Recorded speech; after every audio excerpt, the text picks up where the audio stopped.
Bonjour à tous et à toutes. Voici un tirage pour la pleine lune du 5 juin 2020. Je sais que c'est une pleine lune éclipse dans l'axe Sagittaire Gémeaux et qu'elle nous annonce des énergies assez intenses. Donc on va voir avec le tarot un complément de ces énergies-là. Qu'est-ce qu'elles viennent nous dire? Qu'est-ce que le tarot vient nous dire en plus de l'astrologie, qui est déjà une discipline en soi, et je vous invite à d'abord consulter les prédictions astrologiques sur la pleine lune. Mais voyons un peu avec le tarot.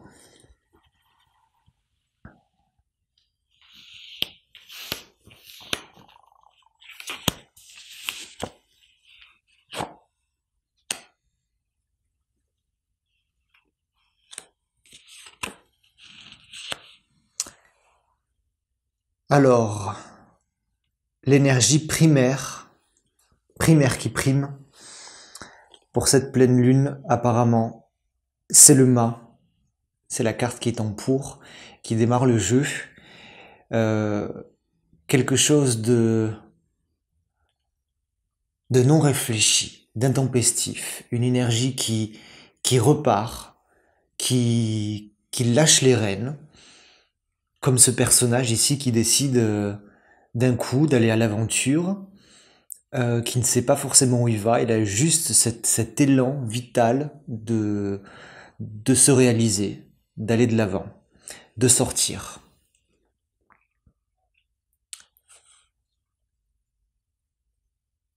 Il regarde le monde qui est en opposition, et c'est très intéressant dans l'histoire du tarot. Regardez, le mât est la toute première carte qui rentre dans le jeu, et le monde est la toute dernière carte qui est l'accomplissement. Le mât, en fait, dans l'histoire du tarot, va vers le monde. Ici, le monde est en position défavorable, est en contre. C'est ce qui est contre. Le monde, lorsqu'elle est dans cette position,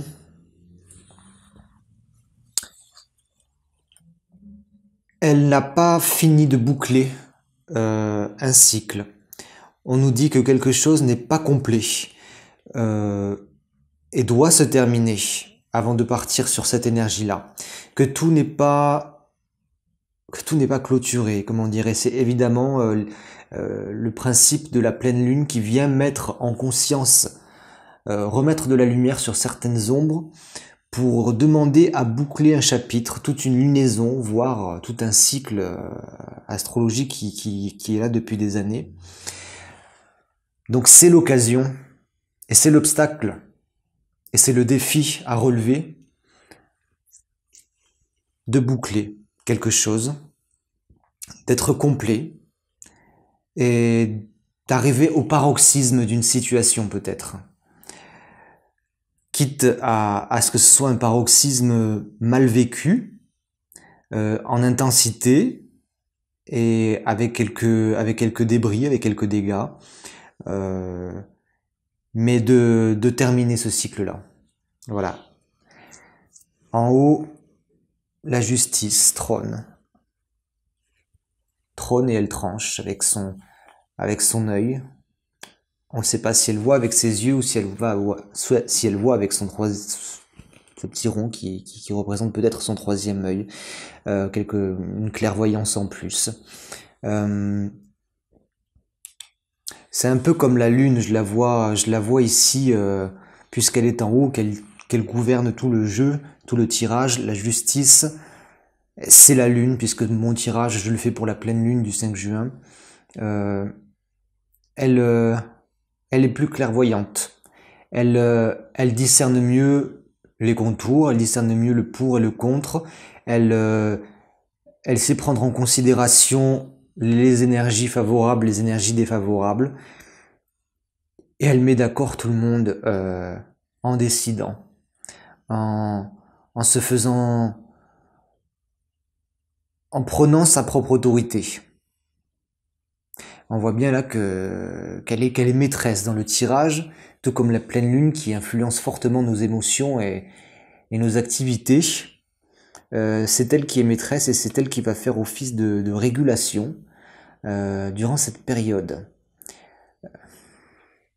pour peut-être équilibrer, vous voyez ces deux extrêmes entre le mât, très, très intempestif encore, très dans l'élan vital de départ, de fougue, peut-être même de rébellion. Il y a un esprit de rébellion dans le mât, de se détacher de la société.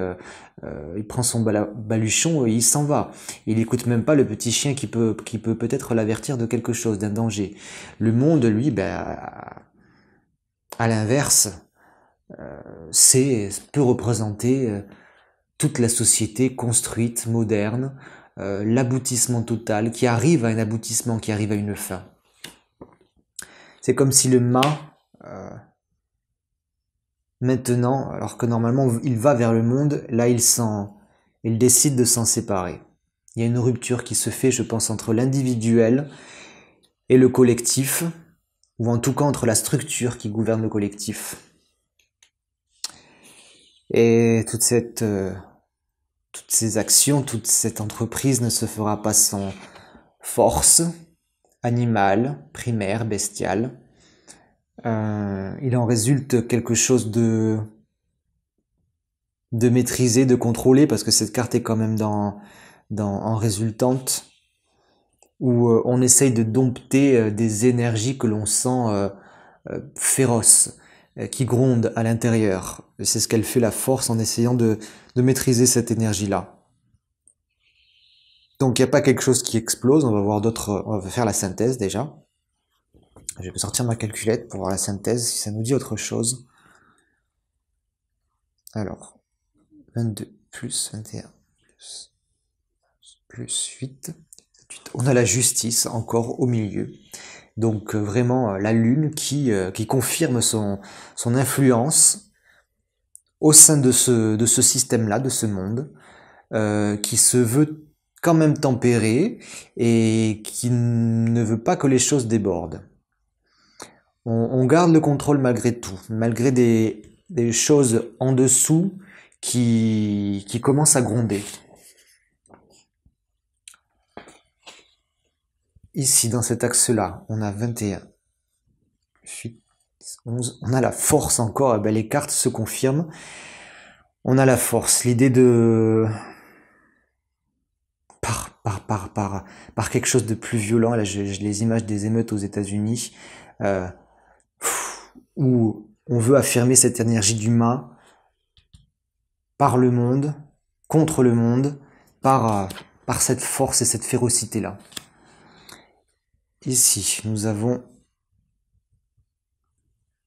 le pape qui met en garde, qui signe d'autorité, la force qui regarde ce pape, qui lui regarde ailleurs, comme si l'autorité était renforcée et en même temps contestée. Alors en vous, voilà, j'ai l'impression de parler pour quelque chose de plus global, mais tout ce que vous entendez, de toute façon, même si vous l'entendez de façon collective, ça se passe en nous, hein. C'est l'individuel qui crée le collectif. Énergie d'action, d'aller de l'avant. On se heurte à un monde, à toute une structure qui est trop bien pensée, trop finie, et qui demande à être finie, à être renouvelée. Le monde, j'ai presque envie de la retourner, parce qu'elle est dans sa position défavorable. La justice qui veut rester conciliante, bien tranchée, voir le pour du contre dans tout ça, qui se confirme ici en synthèse. Une force renaît. Le 11, c'est aussi le premier arcane de la deuxième série décimale du tarot. Donc on renouvelle un cycle. Un cycle qui est plus terre, plus attaché, plus en lien avec notre émotionnel, notre monde inconscient et animal. On a vraiment l'envie de redémarrer des choses, de faire de belles métamorphoses en passant par le ventre, par la terre. On n'est plus dans l'esprit, on est dans le sensoriel ici. C'est en cette période de printemps, on sort du taureau, on est en gémeaux. Il y a comme encore une énergie de taureau qui est là, de rebâtir quelque chose à travers nos sens, vraiment en brandissant le drapeau de la vie, de la sensualité, du, et du sensoriel. Carte mineure. Le mat, il délaisse une action qui est terminée. Il délaisse quelque chose qui n'a pas réussi, un départ qui n'a pas abouti, donc il en démarre un autre. Il a même le choix entre deux actions. Et les bâtons, vous voyez, comme il est bien entouré de ces deux bâtons, des énergies très actives, feu, créatrices. Il se donne le choix maintenant de deux possibilités. Il y a une dualité dans le projet, dans ce qu'on veut faire. Est-ce qu'on fait ça, est-ce qu'on fait autre chose? En tout cas, on y va. On va tester peut-être même les deux. La force avec 6, 7, 8 de bâtons qui arrive à un état de maîtrise d'elle-même. Une belle métamorphose dans le feu, avec ce 8 de bâton qui promet une perfection dans l'énergie, dans la création. Pour les artistes, je sais que c'est une période avec ce Mars. En ce moment, il y a Mars en Poisson, qui est pas forcément dans sa position. Mars, quand il est en Poisson, il est un peu noyé par son émotivité, mais pour les personnes qui sont un peu artistes, mystiques, c'est une formidable opportunité de s'éveiller, de sublimer son action. Voilà, c'est le mot que je cherchais. Là, l'action, la création dans le 8, elle est complètement parfaite, sublimée. On arrive à un état de cristallisation de l'élan créatif et sexuel avec cette force, avec cette belle métamorphose et ce regain, ce redépart. La justice, elle tranche de 4, 6, 8. Le 8, encore, on a quelque chose de pareil. Ça fait l'écho. Le 8, c'est la justice. 8 de denier. Il fait l'équilibre qui tranche entre un bien-être parfait, entre une sécurité. Le 8, c'est vraiment la sécurité sur le plan physique. On a atteint le summum. Et le 6 d'épée, et se battre pour ses idées, pour des idées plus individuelles. Le 6, on est dans la satisfaction, dans la beauté, et en épée, dans l'air, c'est cet esprit de se complaire dans des débats d'idées, dans une parole. Et le monde qui est totalement renversé, là, je sais pas si j'ai envie de le recouvrir. Cavalier de bâton. 5 d'épée. Pareil, il y a une dualité, il y a un conflit entre des actions qui sont menées à l'extrême et de nouvelles idées. Le 5 d'épée ici nous parle d'autres possibles, d'autres opinions, idées, propositions qui émergent. Eh ben, j'espère que ça vous parle, je sais pas, dites-moi en commentaire. Une pleine lune éclipse donc intense dans ce qu'elle va faire bouillonner à l'intérieur, remettre en lumière, essayer de faire l'équilibre. C'est toujours la période pour finir un cycle, pour mettre en lumière des choses qui n'ont pas été mis en lumière jusqu'à présent, pour en être plus conscient, pour amorcer une belle métamorphose avec l'idée de sublimer nos actions, de passer, d'être en 8 dans l'action, de se faire justice à soi-même, d'aller d'honorer son élan primaire, créatif, d'aller vers quelque chose qui nous sied mieux. Alors, c'est un tirage qui peut peut-être pas parler à tout le monde. Le mieux, c'est vu qu'il est très très général. Je vous invite encore une fois à me contacter à préserver votre séance avec le petit calendrier que vous voyez dans la description de la vidéo. Et on voit ça ensemble pour une question précise, personnelle, et j'ai vraiment à cœur de vous aider dans un cheminement, en plus dans cette période qui s'annonce assez intense, et avec une énergie d'extériorisation et de reprendre possession d'un certain pouvoir, je sens.